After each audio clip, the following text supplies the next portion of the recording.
The glass doors of my office slid open at exactly 8:57 a.m., and there they were, my parents standing in the lobby like they didn't belong, my father gripping a folded envelope in both hands while my mother kept glancing toward the security desk as if someone might throw them out any second. My name is Emily Carter. I'm 31 years old. 3 days ago, the two people who erased me from their lives showed up unannounced outside my office door, asking to see me like I still owed them something. I didn't move. I didn't speak. I just watched through the tinted glass as they whispered to each other, smaller than I had ever seen them before. 5 years ago, they wouldn't even take my calls. They cut me off. They blocked my number. They told everyone I was a liar. And now they were waiting for permission just to stand in my hallway. I didn't know whether to laugh or walk away because what they didn't know, what they couldn't possibly know, was that everything they believed about me had been built on one lie. It started on a Tuesday night in April at exactly 9:12 p.m., in the Carter family dining room where everything always looked perfect on the surface, white tablecloth, polished silverware, my mother's voice carefully controlled like she was hosting a dinner for strangers instead of her own daughters. There were always two versions of life in that house, the one we showed people and the one I lived in. Rachel was the version they showed. Rachel was charming, confident, effortless. The kind of daughter who could make my father laugh in front of guests and make my mother proud without even trying. I was the other one, the quiet one, the one they introduced last if they remembered at all. Emily works in something analytical, my mother would say, as if even my job didn't deserve a full sentence. I used to tell myself it didn't matter. I used to tell myself I didn't need their approval. But that wasn't true. It never is. When you grow up in a house where love feels conditional, you learn to measure your worth in moments. A nod, a compliment, a single sentence that sounds like belief.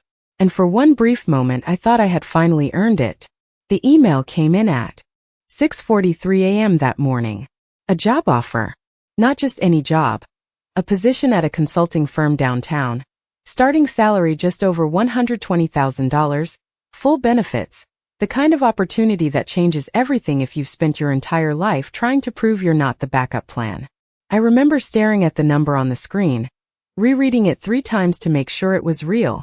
I remember thinking, this is it. This is the moment they'll see me differently. That night I told them at dinner. My father paused mid-bite. My mother looked up slowly. Rachel smiled. But it wasn't the kind of smile that reaches your eyes. I didn't notice it then. I didn't notice how quickly she started asking questions afterward, about my manager, about my schedule, about the people I'd be working with. I thought she cared. I thought she was finally treating me like an equal. So I told her everything. Every detail. Every name. Every small insecurity I hadn't said out loud to anyone else. I handed it all over without realizing what I was really giving her. I didn't know then that I was building the story that would destroy me. And I definitely didn't know that 3 days later, my father would look me in the eye and say 5 words that would end everything I thought I had left. My father set his fork down so slowly it made a soft clicking sound against the plate, and for a second I thought he was going to say something normal, something measured, something that sounded like the man who used to correct my grammar at the dinner table when I was 10, but instead he looked straight at me and said, "Your sister told us everything." And just like that the air in the room changed. I remember blinking, waiting for him to clarify, because there was nothing to tell. Nothing that could possibly explain the way my mother had gone completely still beside him, or the way Rachel lowered her eyes like she was trying not to be part of it. "What are you talking about?" I asked, and even now I can still hear how calm my voice sounded, like I was standing outside my own body watching someone else make a mistake. My father leaned back in his chair, arms crossed, the same posture he used when he had already decided he was right. "The job," he said. "The lies. The people you have been involved with. Do not insult us by pretending you do not know." I felt something drop in my chest, not panic, not yet, just a quiet shift like something had gone out of alignment. "Dad, I got an offer this morning," I said. "I showed you the email." My mother shook her head before I even finished the sentence. "Rachel showed us the real messages," she said, her voice thin but certain. "You did not earn anything. You fabricated everything. We saw the screenshots." Screenshots. The word did not make sense at first. It felt too technical, too detached from the reality I was standing in. "What screenshots?" I asked, turning toward Rachel, because suddenly nothing in the room mattered more than her answer. She looked up just long enough to meet my eyes, and there was something there I had never seen before. Not guilt, not fear, just calculation. Like she was measuring how far she could go without breaking character. "Emily," she said softly, "I tried to help you. I told them not to overreact." That was the moment I realized I was alone. Completely. The conversation after that did not feel like a conversation. It felt like a verdict being read out loud. My father listed things I had never done.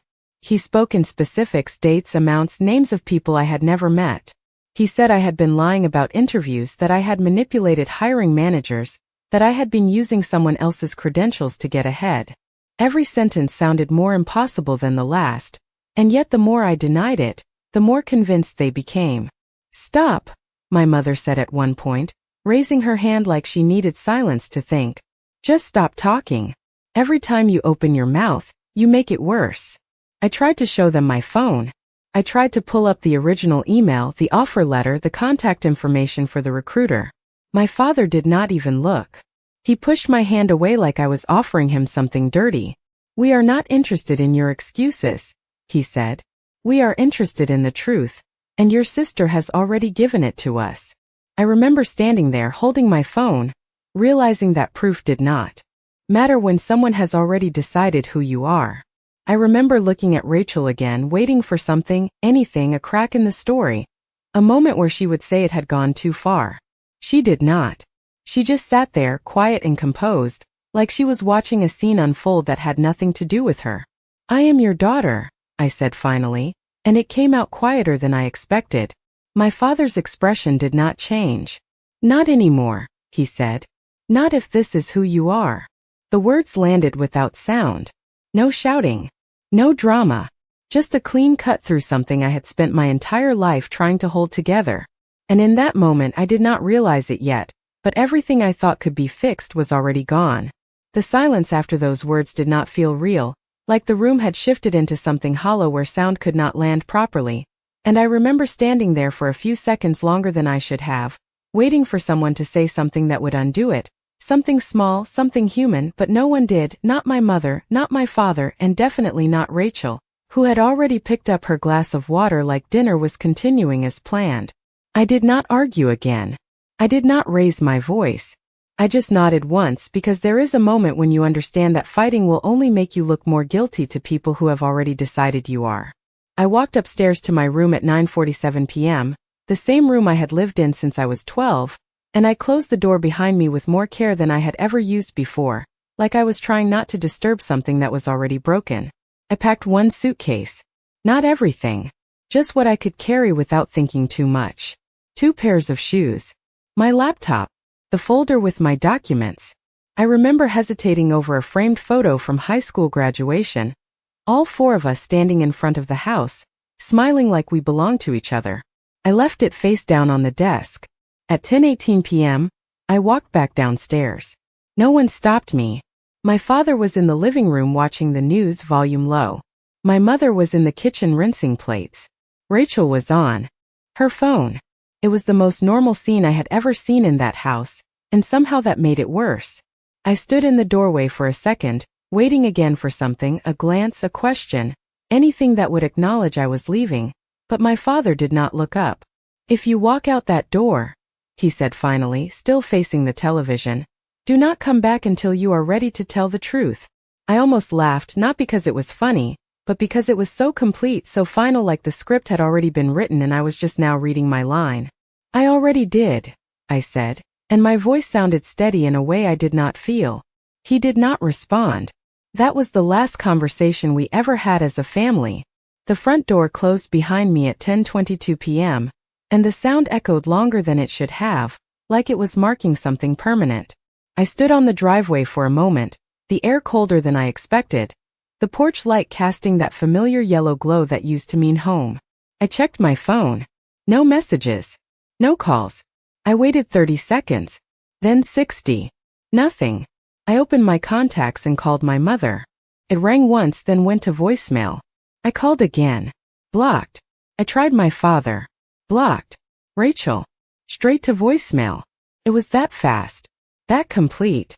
like I had been erased between one breath and the next. I sat in my car with the engine off, hands still on the steering wheel, trying to understand how something this big could happen so quietly. I sent one email. Just one.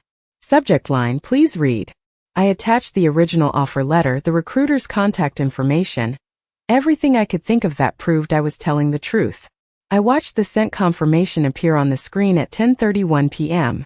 No reply came that night. None came the next day.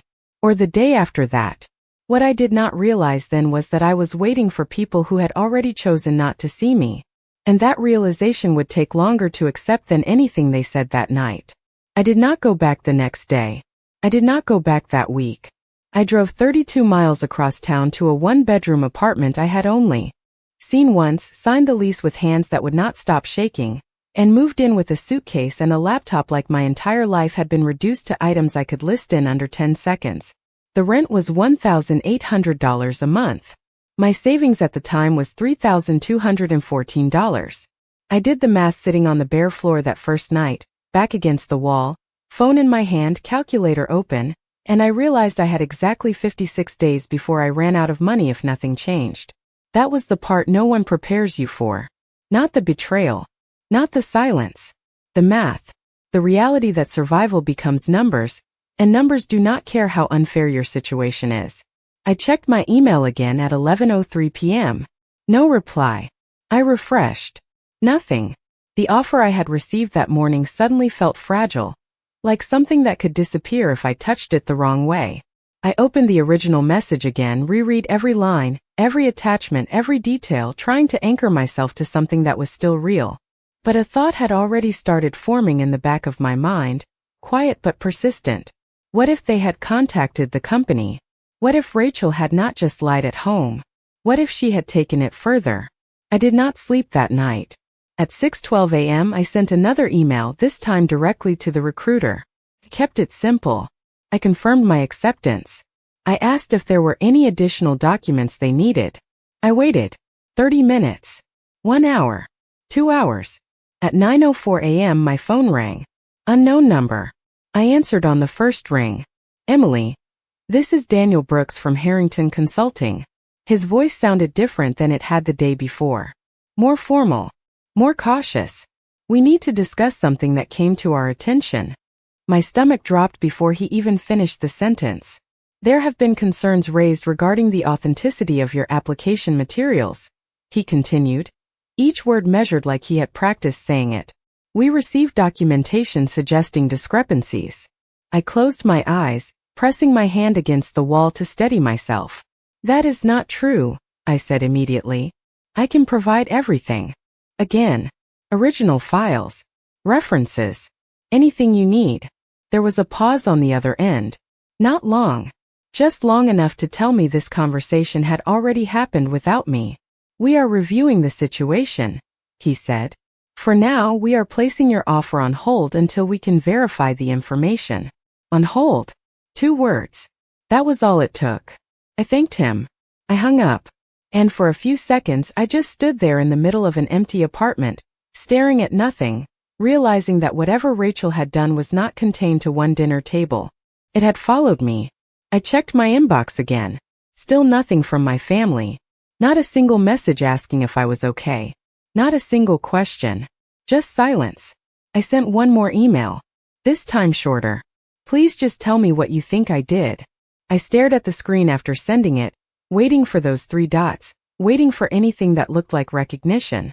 Nothing came. Hours passed. Then a day. Then another. The offer stayed on hold. My calls went unanswered. My name, the one I had spent years trying to build into something solid, started to feel like something I had to defend. And somewhere in the middle of all that, a realization began to settle in, slow and heavy. This was not a misunderstanding. This was not something that would clear itself up with time. Someone had decided to erase me, and they were doing it carefully, step by step, making sure there would be nothing left for me to go back to. I stopped trying to convince them after the 3rd email.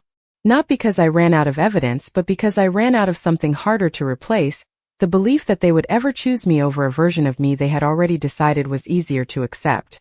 Days turned into a pattern. Wake up at 6 a.m., check my inbox. Nothing. Refresh. Still nothing. I started tracking time differently, not by hours, but by how long it had been since anyone in my family acknowledged I existed. 48 hours. 72. 120. The silence was not loud. It was precise. It felt intentional. The offer stayed on hold. At 2:17 p.m. on the fourth day, I received a formal email from Harrington Consulting. The subject line was neutral. The message was not. After careful review, we have decided to withdraw the offer at this time. That was it. No details. No explanation. Just a polite ending to something that had barely begun. I read it twice. Then a third time. Then I closed the laptop and sat there on the floor of my apartment, staring at the wall like it might explain how a single lie could move faster than the truth. I did not cry. Not right away. It came later, around 11:30 p.m., when the city outside my window finally quieted down, and there was nothing left to distract me from the fact that I had just lost the one thing I thought would change everything. I picked up my phone again. I should not have. I knew that even before I did it. But hope is not logical. I called my mother one more time. Straight to voicemail. I left a message this time.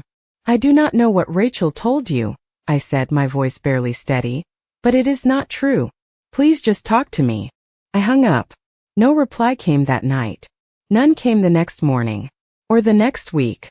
That was the moment something shifted inside me. Not dramatic. Not loud.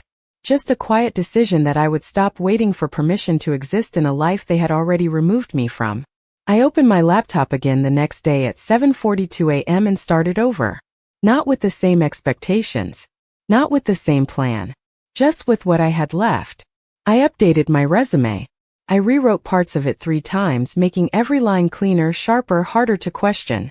I removed anything that could be misinterpreted. I added references that did not connect back to anyone my family knew. I applied to 12 jobs that day, then 16 the next. I kept a spreadsheet. Company names, dates, status.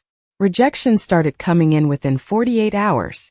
Some automated, some personal. We regret to inform you. We have decided to move forward with other candidates. It became routine. Apply. Wait. Rejected. Repeat. The numbers started to matter more than the words. 20 applications. 30. 50. My savings dropped below $2,000. Then below $1,500. I started cutting everything that was not essential. No takeout. No subscriptions. I sold it. Watch I had gotten for my 21st birthday for $180. It felt smaller in the buyer's hand than it ever had on my wrist. By the end of the second week, I had sent out 73 applications.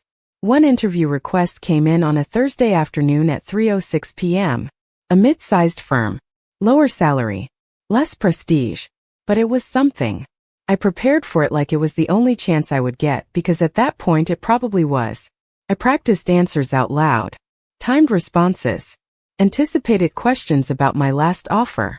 About the gap that had just started forming in my story. And the entire time one thought kept repeating in the back of my mind. They took something from me. Not just the job. Not just the opportunity. Something deeper. And I did not know yet how to get it back. But I knew I would have to. The interview was scheduled for Friday at 10:30 a.m., and I arrived 20 minutes early because being early felt like the only thing I could still control. Sitting in the lobby of a mid-rise office building with neutral gray walls and a reception desk that looked too polished for how uncertain I felt inside. My hands resting on a folder that contained 3 printed copies of my resume, even though I knew they already had it digitally, because preparation had become my way of holding everything together. The firm was called Grant & Holloway Analytics, smaller than Harrington, less known but real, and right then that was enough. At 10:28 a.m., a woman in a navy blazer walked out, smiled politely, and called my name.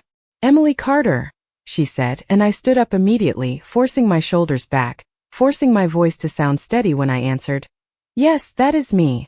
Her name was Karen Whitfield, Director of Operations. Her handshake was firm. Her eyes were observant in a way that made me feel like she was already evaluating more than just what I said.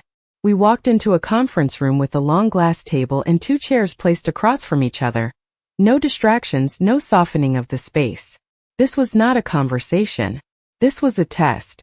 The first 10 minutes went smoothly. Background. Education. Experience. I answered everything cleanly. Directly, without hesitation. I could feel myself finding a rhythm, the kind that comes when you have repeated the same answers enough times that they start to sound natural. But then she leaned forward slightly, folded her hands, and asked the one question I had been waiting for and dreading at the same time. I see there was a recent offer from Harrington Consulting that did not proceed. Can you explain what happened there? The room felt smaller instantly. Not physically. Just enough to make every word matter more. I did not rush my answer. I did not over-explain. I had learned that too much detail can sound like a defense. There was a misunderstanding involving information that was presented about my application, I said carefully. I provided all original documentation and references, but the company chose to move forward cautiously. I respect their decision, but I stand by the accuracy of my work and my credentials. She did not interrupt. She did not react immediately. She just watched me, and in that silence I understood something important. This was not about the truth. This was about whether I could hold my ground without sounding desperate. Would your references confirm that? She asked. Yes, I said without hesitation, because at this point confidence was not optional. It was survival. The rest of the interview continued, but I could feel that moment sitting between us like a line I had either crossed or failed to cross and would not know until later. It ended at 11:07 a.m. She thanked me for my time. She said they would be in touch within a week. Standard. Polite. Neutral. I walked out of the building at 11:12 a.m., stepped into the parking lot, and sat in my car without starting the engine, hands on the steering wheel again, the same position I had been in 5 days earlier, but everything felt different now. Not better. Just clearer. I had done what I could. There was nothing left to explain, nothing left to prove in that moment. The outcome was no longer in my control. The waiting started again. But this time it felt different. Not hopeful. Not exactly. More like a quiet understanding that no one was coming to fix this for me. Not my parents. Not Rachel. Not any company that had already decided to doubt me. If something was going to change, it would have to come from me, step by step, decision by decision. And somewhere in the back of my mind, a thought kept returning, sharper now, more defined. This was not just about getting a job anymore. This was about rebuilding something that had been taken apart piece by piece. And I had no idea yet how far that process would go. The email came in on Monday at 8:16 a.m., and I saw the sender name before I even fully opened my eyes, Grant and Holloway Analytics, sitting at the top of my inbox like something that could either stabilize everything or push me further into a situation I was already struggling to hold together. And for a second I did not open it because I already knew what rejection felt like in this exact format. Polite subject line, neutral tone, careful wording designed to close a door without sounding harsh, but something made me tap the screen anyway. We would like to move forward with your application, the first line read, and I stayed completely still, reading it again just to make sure I was not misinterpreting anything, because after the last week, certainty did not come easily anymore. They offered me the position. Starting salary $92,000. Benefits after 90 days. Start date in 2 weeks. I sat up slowly, the phone still in my hand, the number in my head repeating itself like it needed time to settle into something real. It was less than the first offer. Less than what I had imagined for myself. But it was solid. It was real. And more importantly, it was mine. No one had taken this one away yet. I replied at 8:22 a.m., accepted immediately, no hesitation, no overthinking, because I had learned that waiting for perfect conditions was a luxury I did not have anymore. The next 2 weeks moved faster than anything before them. Paperwork. Background check. Orientation documents. I triple-checked everything I submitted, every form, every detail, making sure there was nothing that could be questioned, nothing that could be twisted into something else. I stopped sharing information with anyone. Not that there was anyone left to tell. My phone stayed quiet. No calls. No messages. Not even from extended family. It was as if whatever story Rachel had created had traveled further than I could see, filling in gaps I did not even know existed. I thought about reaching out again once or twice, usually late at night when the apartment felt too quiet, when the walls seemed to hold more silence than I could ignore, but I never did. Because I already knew the outcome. Silence had become their answer. And at some point, you stop asking questions when you already know no one intends to respond. My first day started at 7:45 a.m. I wore the same blazer I had worn to the interview, the one that still felt slightly too formal for me, like I was stepping into a version of myself I had not fully grown into yet. The office was on the 12th floor, glass walls, open workspaces, the kind of place where everything looks structured and efficient from the outside. I introduced myself to people who would forget my name by the end of the day, shook hands, smiled when expected, listened more than I spoke. I did not try to stand out. Not yet. I focused on getting things right. Every task, every email, every detail. If something was unclear, I asked once, then figured out the rest on my own. Days turned into weeks, weeks into months. I kept my head down and worked. Not dramatically, not in a way that would draw attention, just consistently, quietly. I learned systems faster than expected. I stayed later than required. I volunteered for projects no one else wanted. Not because I needed recognition, but because I needed control. Control over something that could not be taken away by a story I did not create. The first performance review came at the end of month 3. Karen Whitfield sat across from me again, same posture, same measured tone, but this time there was something different in the way she looked at me. Less evaluation. More acknowledgement. You are reliable, she said. Consistent. Detail-oriented.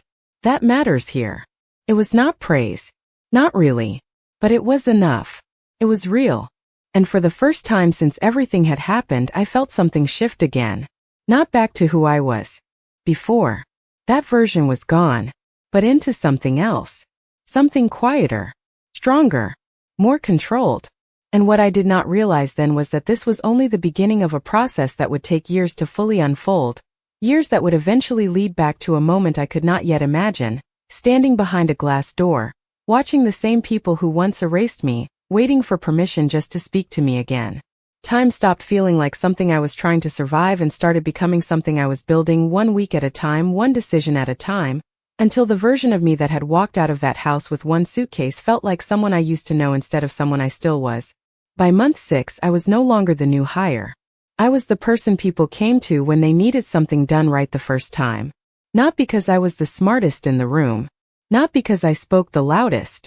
But because I paid attention to details other people skipped, because I double-checked what others assumed, because I treated every task like it mattered even when no one was watching. That became my pattern. Quiet consistency. No mistakes. No drama. At 7:10 a.m., I would already be at my desk. By 6:30 p.m., I was usually still there. Not always working harder, just working longer, making sure there was nothing left undone that could come back and question me later. Control. That word started to define everything I did. At the end of the first year, my salary increased to $104,000. Not announced. Not celebrated. Just updated in a system notification that appeared in my inbox at 9:03 a.m. on a Tuesday. I read it once, then closed the email and went back to work. Because I had learned something important. Recognition did not need to be loud to be real. Just needed to be consistent. I moved apartments that same month. A better building. Closer to the office. Rent went up to $2,400 a month, but for the first time the number did not scare me. It made sense. It matched what I had built. The new place had floor-to-ceiling windows. Not for the view. For the light. I liked being able to see the city. Clearly, without shadows. My phone stayed quiet through all of it. No holidays. No birthdays. No unexpected messages late at night. First, I noticed every absence. Every missed moment. Then gradually I stopped checking. Because at some point, absence stops being surprising and starts being expected. And when something becomes expected, it loses its power over you. Year 2 was different. Not easier. Just more structured. I started leading small projects. Then larger ones. I was asked to present in meetings I used to sit silently in. My name appeared on internal reports that circulated across departments. Not front page. Not highlighted. But present. And that was enough. Karen Whitfield called me into her office one afternoon at 4:18 p.m. She did not waste time. She never did. There is an opening for a senior analyst role, she said. You are not the most experienced candidate, but you are the most consistent. That matters. I did not respond immediately, not because I was unsure, but because I understood what that meant. This was not given. This was earned. I am interested, I said finally. The promotion came 3 weeks later. New title. New responsibilities. Salary $138,000. I updated my bank account that night, sitting at my kitchen counter, laptop open, numbers reflecting something I had built without anyone's approval. That was the part that mattered most. Not the title. Not the money. The fact that no one could take it away by changing a story. By year 3, I had stopped thinking about what happened every day. It did not disappear. It just became something that existed in the background instead of controlling the foreground. I did not talk about my family, not because I was hiding something, but because there was nothing to explain anymore. People assume silence means there is a story. Sometimes silence just means there is nothing left worth saying. And then, sometime during year 5, something shifted again. Not in my work, not in my routine, but in the outside world I had stopped paying attention to. Because what I did not know yet was that while I had been rebuilding my life step by step, someone else had been losing control of theirs. And eventually, those two paths were going to cross again in a way I had not planned for and definitely did not expect. The first sign that something outside my controlled world had shifted came in the form of a name I had not heard in years, and it appeared in the most ordinary place possible, a spreadsheet on my screen at 2:26 p.m. on a Wednesday, buried in a client intake document that I almost skimmed past because it looked like every other file I had processed that week. Carter Holdings LLC. I paused, my hand still on the mouse, reading it again more slowly, not because the name was rare, but because something about the structure felt familiar in a way I could not ignore. I clicked into the details. Registered address. Same town I had left 5 years ago. Managing partner. David Carter. My father. The room did not change. No one looked up. No one noticed anything different. But for a moment, everything inside me went completely still. Like my mind needed time to process the fact that the life I had carefully separated myself from had just appeared in front of me in a format I could not avoid. I did not react immediately. I did not call anyone. I did not even open the full file right away. I minimized the window, stared at my desktop for a few seconds, then reopened it with the kind of controlled precision I had learned over the past 5 years. Data first. Reaction later. That was the rule I lived by now. The company had submitted a request for consulting support. Financial restructuring.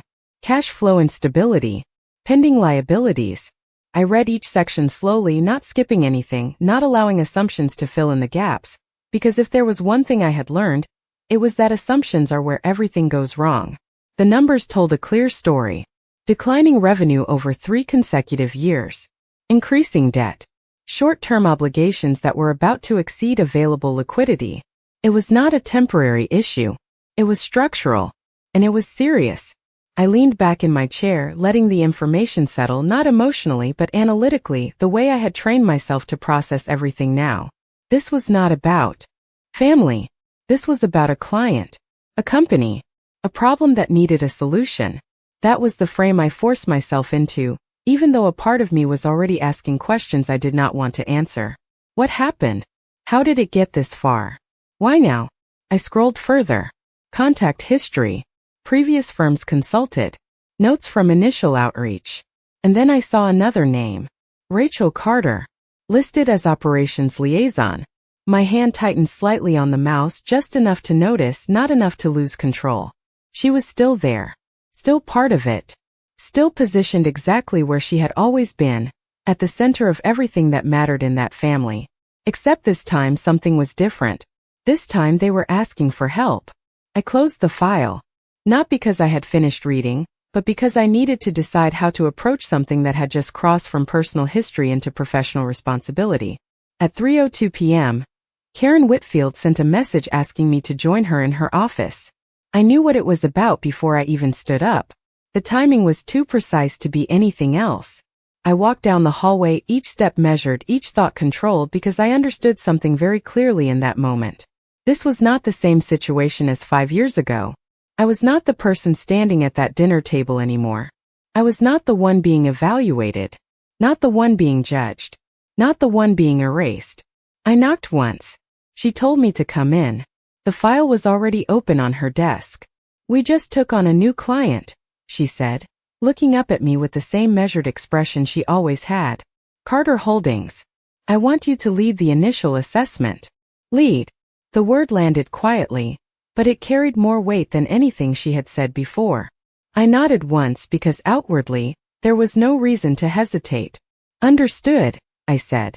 She studied me for a second longer than usual, like she was assessing something beyond the surface, then closed the file and slid it slightly toward me. "They are in a difficult position," she added. "They need clarity. And they need it quickly." I picked up the folder, feeling the weight of it in a way that had nothing to do with paper. 5 years ago, they had decided who I was without asking a single question. Now, without knowing it, they were placing themselves in a position where the answers they needed would come from me. And what I did not realize yet was that this was not just a coincidence. This was the moment everything had been moving toward, quietly, consistently, without announcement. And the next time I would see them would not be as a daughter.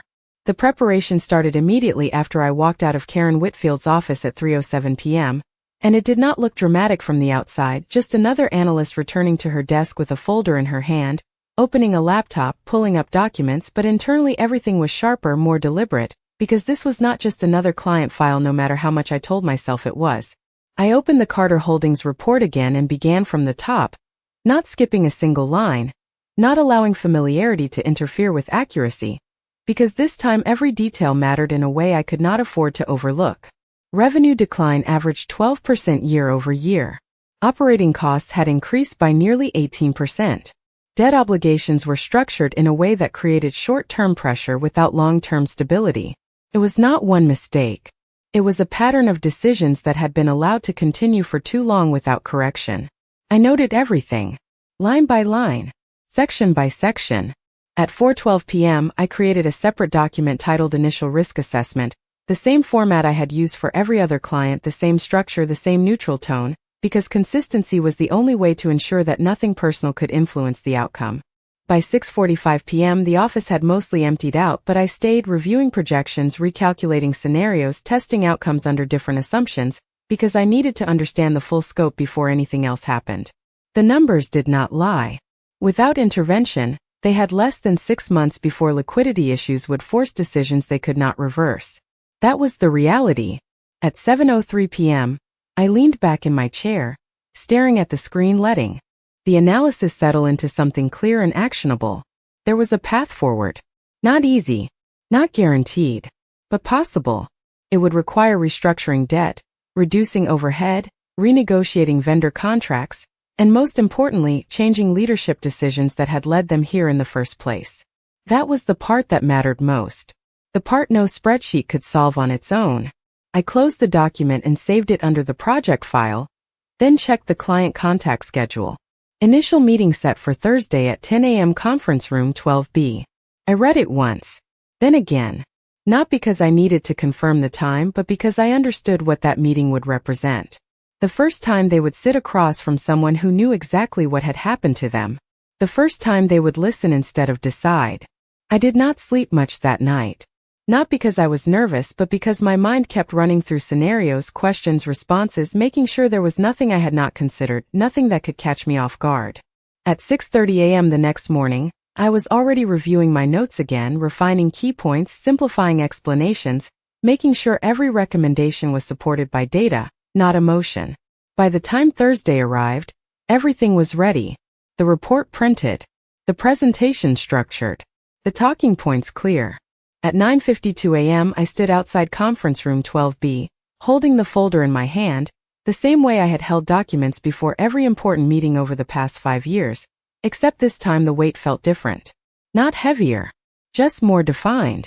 Through the glass, I could see silhouettes moving, chairs shifting, the quiet preparation that happens before a meeting begins. I took one breath, then another. Not to calm myself, but to center everything into one simple reality. This was no longer about what happened 5 years ago. This was about what would happen next. At 9:59 a.m., I reached for the door handle, fully aware that the moment I stepped inside, everything would shift from analysis to reality. And what I did not know yet was that the reaction on the other side of that door would not be what I expected. The door opened at exactly 10 a.m., and for a fraction of a second no one spoke because recognition does not announce itself loudly, it happens in silence, in the way someone's posture changes, in the way eyes lock and do not immediately look away. And that was the moment everything shifted from professional to personal, whether I wanted it to or not.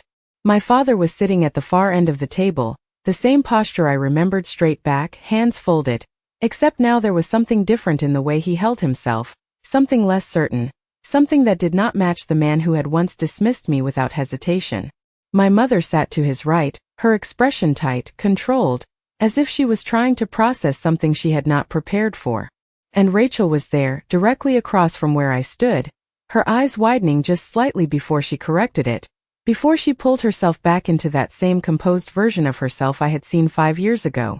No one said my name. Not at first. I stepped into the room, closed the door behind me, and walked to the head of the table where the presentation screen was already set up. "Good morning," I said, my voice steady, neutral, exactly the way I had practiced for every meeting before this. "I will be leading your initial assessment today." I did not pause. I did not wait for acknowledgement, because I understood something very clearly in that moment. Control is not about dominating a situation. It is about not reacting when reaction is expected. My father was the first to speak. "Emily," he said, and hearing my name in his voice again felt unfamiliar, like it belonged to a different timeline entirely. I did not respond to the tone. I did not respond to the history behind it. I simply nodded once, acknowledging the sound without engaging with it. "We did not know you were assigned to this case," he continued, and there was something in the way he said it that sounded less like a statement and more like a question he did not know how to ask. "Assignments are determined internally," I said, keeping my tone even, factual, removing any space for personal interpretation. Rachel shifted slightly in her seat, her fingers tightening around a pen, the small movement noticeable only because I was paying attention to everything. "Emily, maybe we should discuss this privately," she said, her voice controlled, careful, the same way she had spoken the night everything fell apart. I looked directly at her for the first time, not with anger, not with hesitation, just with clarity. "There is nothing to discuss privately," I said. "We are here to review your company's current position and outline potential solutions." The room went quiet again, but this time it was different. This time it was not shock. It was adjustment. They were recalibrating, trying to understand a version of me they had never taken the time to know. I turned toward the screen, connected my laptop, and began the presentation. Revenue trends, cost structures, debt exposure. I moved through each section with precision, not rushing, not slowing down, giving the information exactly the weight it required. I did not soften the numbers. I did not adjust the language to make it easier to hear. Because the truth does not need to be softened when it is supported by data. "Based on current projections," I said at 10:18 a.m., clicking to the next slide, "your company will face significant liquidity constraints within the next 6 months if no corrective actions are taken." My mother's hand moved slightly, gripping the edge of the table. My father leaned forward, his focus no longer on me as a person, but on the information being presented. That was the shift, the one that mattered. I was no longer the subject of their judgment. They were now subject to mine. Not emotionally, not personally, professionally. And that distinction changed everything. "What are our options?" my father asked, his voice measured, controlled, but carrying something underneath it that had not been there before. "Need." I paused for half a second, not for effect, but to ensure that what came next was clear, structured, and impossible to misinterpret. "There are several paths forward," I said, "but each of them requires immediate decisions that cannot be delayed." I continued, outlining each option, each consequence, each requirement, building the framework they would need to move forward, knowing that every word I spoke now carried more weight than anything I had said 5 years ago. And what they did not say, what none of them said out loud in that room, was the one thing that had become undeniable. The person they had once dismissed without question was now the one holding the answers they needed. The meeting did not end with raised voices or dramatic reactions. It ended the way most important decisions do, in controlled silence and measured questions, and that silence told me more than anything they could have said out loud because it meant they understood the position they were in. By 10:42 a.m., I had finished outlining the final recommendation, A structured plan that required immediate cost reductions, renegotiation of 2 major vendor contracts, and a full review of internal financial controls, and I closed the presentation with the same calm tone I had used from the beginning. These actions need to be initiated within the next 30 days, I said. Delays will reduce the effectiveness of each step. No one interrupted. No one challenged the data. That was the difference. 5 years ago, my words had been dismissed before they were even considered. Now they were being processed, evaluated, and most importantly, needed. My father leaned back slightly, his hands no longer folded but resting on the table, a subtle shift that would not have been noticeable to anyone who did not know him as well as I did. If we follow this plan, he said slowly, what are the chances of stabilizing within the year? The question was direct, focused, and it was the first time he had asked me something without judgment behind it. 70%, I answered without hesitation. If all steps are executed without delay. He nodded once, absorbing the number, not reacting emotionally, just processing it as information. That was the second shift. They were no longer reacting to me. They were responding to the reality in front of them. Rachel had been quiet for most of the meeting, taking notes, occasionally glancing up, but at 10:47 a.m. she spoke again, and this time her voice was different, less controlled, less certain. And if we do nothing? She asked. I looked at her for a moment, not long enough to make it personal, just long enough to make the answer clear. Then the company will likely face insolvency within 6 to 8 months, I said. No hesitation. No softening. Just the truth. She looked down immediately, writing something on her notepad, but her hand was not as steady as before. My mother shifted in her seat, her eyes moving between me and the documents on the table like she was trying to reconcile 2 versions of reality that no longer aligned. At 10:52 a.m., Karen Whitfield stepped in, summarizing next steps, outlining timelines, confirming follow-up meetings, bringing the conversation back into a structured process that removed any remaining personal tension from the room. It was efficient, professional, exactly how it needed to be. By 10:58 a.m. the meeting was over. Chairs moved.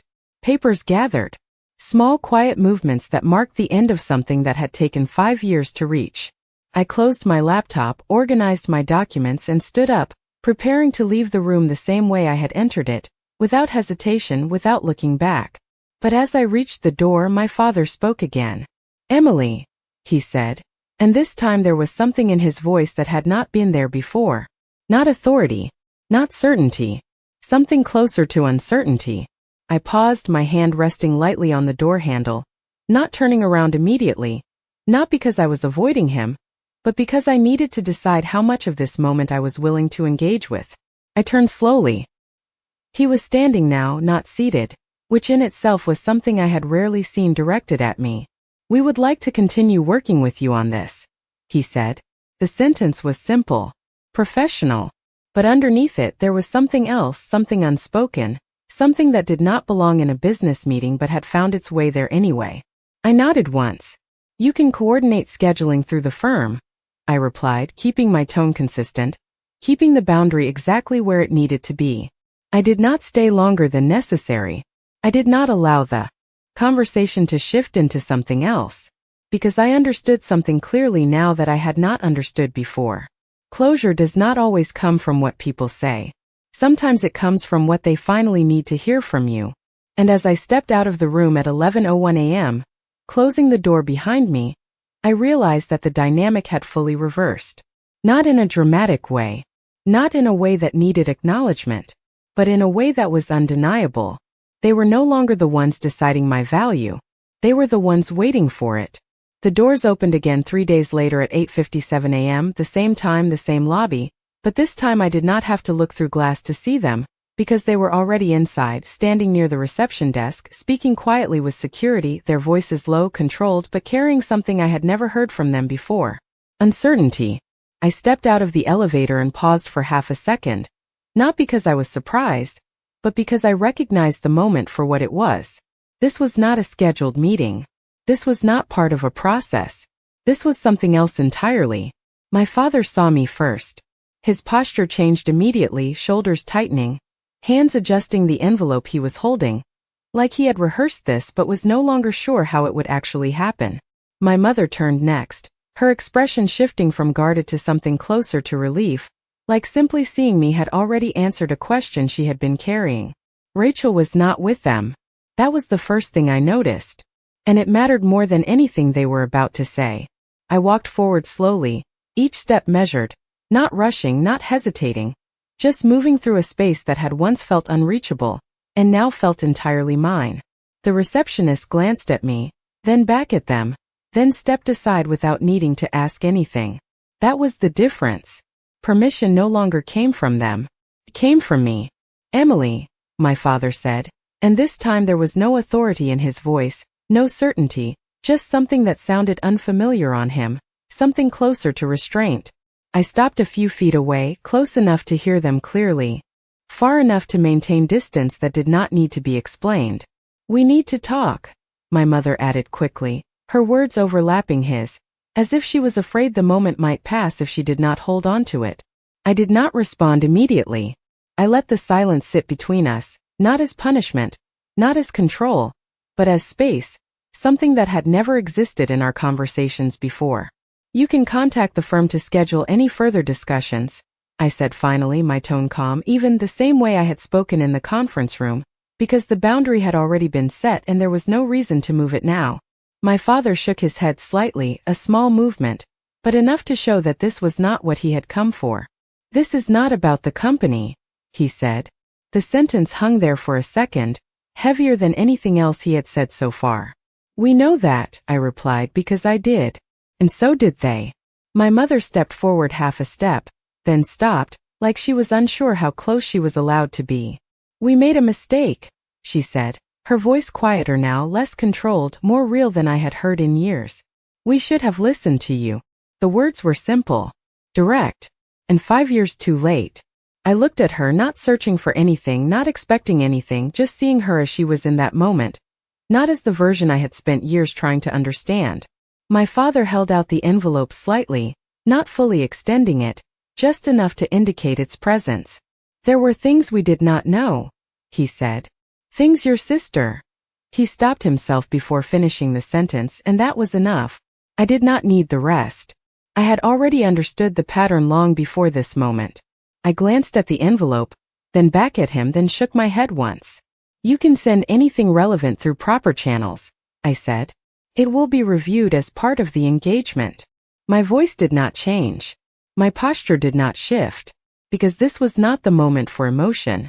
This was the moment for clarity. My mother's expression faltered slightly, like she had expected something else, something softer, something closer to the version of me that had once waited for acknowledgement. That version was gone. Not replaced. Just evolved into something that no longer depended on them to exist. "Emily," she said again, but this time my name sounded different. Not like a label, not like an afterthought, but like something she was trying to hold on to. I stepped back half a step, not retreating, just resetting the distance to where it needed to be. "I have a meeting," I said, and it was true, but it was also enough. Enough to end the moment without breaking it.